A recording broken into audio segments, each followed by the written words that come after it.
হ্যাঁ গাইস, আসসালামু আলাইকুম। আশা করি সবাই ভালো আছেন, আমিও আপনাদের দোয়ায় ভালো আছি। তো আজকে আমি কীভাবে খিচুড়ি রান্না করবো সেটা আপনাদের সাথে শেয়ার করবো। এখানে প্রথমে আদা রসুন পেঁয়াজ মশলা যত যা আছে সব কিছু দিয়ে একদম কষাই নিচ্ছি। তারপরে ভাজা মাংসটা এটার মধ্যে দিয়ে তারপরে সুন্দর করে কষায় সব কিছু কষায় তারপরে গরম পানি দিয়ে দেবো। দিয়ে এত মজা হয়েছিল গাইস, খিচুড়িটা সবাই হাত চেটে খাইছে। এই ফার্স্ট নাকি বলে এমন মজা খিচুড়ি আমি রান্না করতে পারছি। আপনাদেরকেও ভাবছিলাম একটু দিব, কিন্তু সময় ছিল না। রান্নার পরে এত ব্যস্ততা হয়ে গেছিলাম। যেহেতু আজকে শুক্রবার, অনেক ঝামেলা বাজার টাজার নিয়ে, তো আজকে কিছুই শুধু রান্না করব না, শুধু খিচুড়িটাই রান্না করব। তো চিকেন খিচুড়ি রান্না করেছি। আপনারা এতদিন খেয়েছেন চিকেন বিরিয়ানি, আর আমি আজকে রান্না করেছি চিকেন দিয়ে খিচুড়ি, চিকেন খিচুড়ি।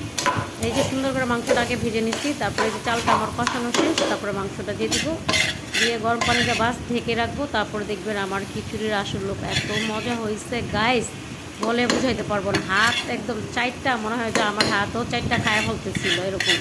এই ফার্স্ট নাকি বলে আমার হাতের খিচুড়ি এত মজা হয়েছিল। তো আশা করি আজকের ভিডিওটা আপনাদের কাছে ভালো লাগতে পারে।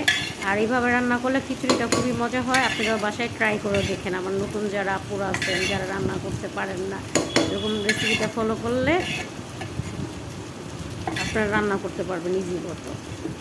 তো আজকের জন্য বিদায় নিলাম। ভালো থাকবেন। Bye bye, tata.